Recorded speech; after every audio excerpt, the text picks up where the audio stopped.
데일리 브리핑.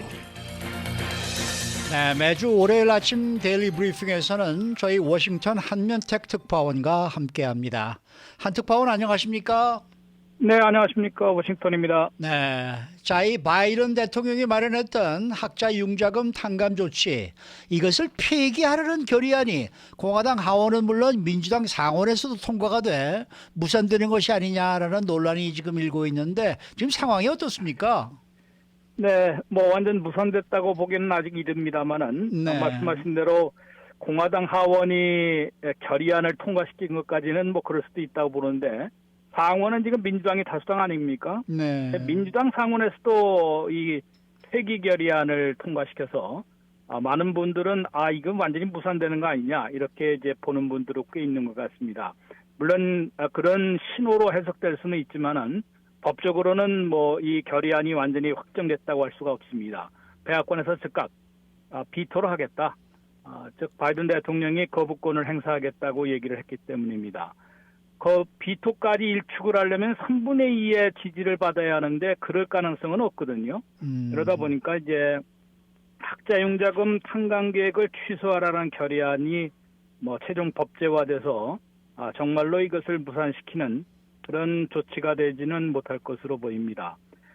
지난 이게 이제 국가부채 한도 올리기와 예산 삭감 여기에 같이 묻혀서 이제 은근슬쩍 통과됐기 때문에 주목을 그렇게 받지는 못했습니다만은 공화당 하원에서 이 결의안 형태로 된 학자융자금 탕감 계획을 취소하라라는 결의안은 218대 203 물론 투표를 안 한 분들이 있기 때문에 218대 203으로 통과가 됐는데요.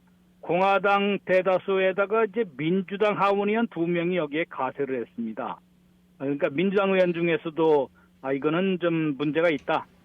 이제 바이든 대통령의 정책을 폐기해야 한다라는 입장에 선 것으로 보입니다. 또한 그 다음날 6월 1일 날에 민주당 상원에서 표결을 붙여보니까 52대 46으로 나왔는데요. 네. 여기에서는 민주당 상원의원 또 민주당 상원의원 2명과 민주당에서 이제 약간 탈당을 했지만은 이제 민주계 상원의로 꼽히는 상원의원 등 3명이나 공화당에 그 가세를 했습니다. 그래서 찬성표 이것을 폐기해야 한다.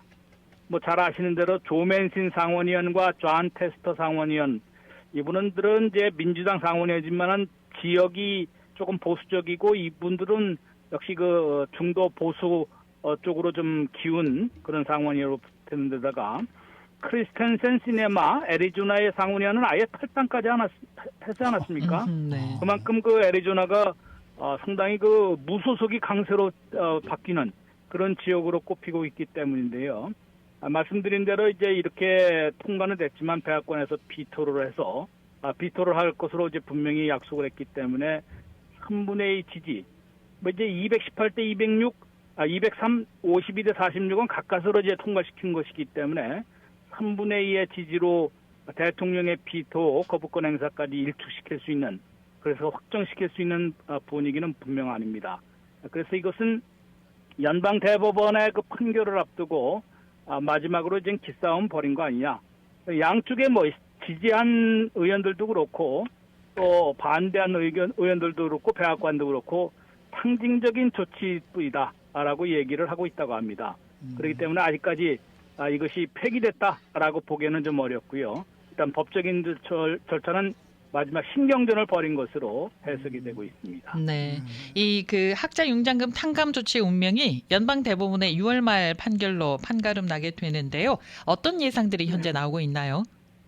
네, 지금 뭐 아까 상징적인 조치라고 하지만 이게 의원들이 그런 분위기를 또 간파하고 이런 폐기 결의안을 또 통과시킨 거 아니냐 이렇게 해석도 되거든요. 네. 그렇겠죠. 그만큼 연방대법원에서 이거를 무산시킬 가능성이 좀 높은 거 아니냐라는 그런 보도들도 많이 나와 있습니다.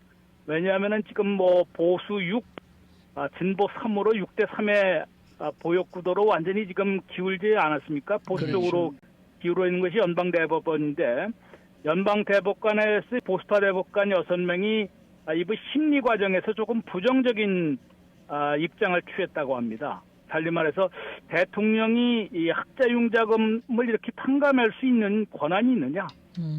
이게 4천만 명이나 되고 10년간 한 4천억 달러 이상을 돈을 투입을 해야 되는데 잘 아시는 대로 이제 좀 형평성 논란이 있지 않습니까? 네. 그렇겠죠. 이미 갚은 사람들은 또 뭐냐?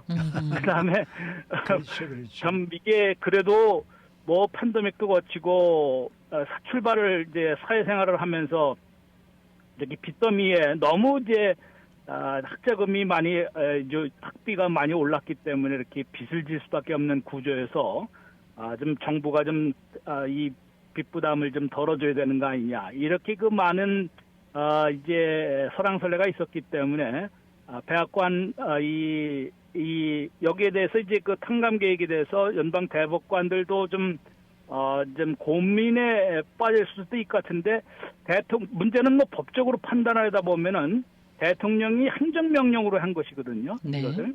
그러니까 의회가 승인을 했다 그래도 법적으로 문제가 돼서 소송이 걸리면은 연방 대법관에서 대법관들이 판단을 할 텐데 이거는 또 대통령 권한을 이제 대통령 권한으로 의회 승인 없이도 이렇게 학자융자금을 4천만 명 이상에게 $10,000, 1인당 $10,000, 또 펠그란트를 받은 저소득층에 대해서는 $20,000까지 탕감하는 거 아니겠습니까? 네. 이러한 권한이 있느냐? 이건 너무 이제 또 다른 형평성도 있고 또 재정 적자를 4천억 달러 쓰면 그만큼 또 재정 적자를 늘리는 것이 되기 때문에 대통령 권한을 좀 너무 넘어선 것 아니냐?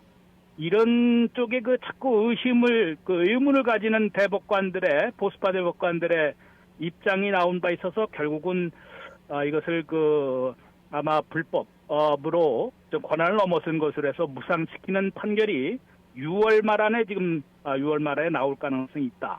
이런 쪽에 나오기 때문에요. 결국은 이것을 간파한 연방 상하원에서 폐기 결의안까지 이제 통과시켜 온 거 아니냐. 이런 것을 보면 지금 현재로서는 좀 부정적인 시각으로 흐르는 것 같습니다. 달리 말해서 4천만 명 이상에게 학자융자금 $10,000 내지 $20,000까지 탕감해주는 계획은 아마 무산될 가능성이 더 높아지고 있는 것으로 보입니다. 근데 뭐 이 창간 조치가 시행이 되든지 무산이 되든지 상관없이 이 상환유예는 8월 말에 완전히 끝이 나고 9월 1일부터 뭐 재개될 것이 확실해졌다 이런 이제 얘기 들리더라고요. 네. 이번에 국가 부채한도 올리기 여기 합의안에 이게 들어 있습니다. 이제 폐기를 하라는 얘기까지는 없었는데 이제 상환유예를 계속 3년 반 동안 지금 실시해 온 거 아니겠습니까? 네. 달리 말해서 지금 졸업한 후에 9개월 후부터는 매달 얼마씩 상환을 해왔었는데 팬데믹 때문에 이게 좀 유보가 되어 온 것입니다. 상환유예라고 하는데요. 상환유예가 지금 8월 말에 끝나도록 되어 있습니다. 이게 몇 차례 트럼프 시절부터 바이든 대통령까지 몇 차례 지금 연장되어 온 것인데 더 연장할 수 없다라고 이제 더 연장하지 않기로 이제 합의를 한 것입니다. 백악관과 공화당 의회가요, 하원이. 이러다 보니까 뭐 이제 8월 말에 네. 이제 9월 1일부터는 이게 뭐 연방 대법원에서 계속해도 좋다라는 판결이 나오면 괜찮겠지만은 예.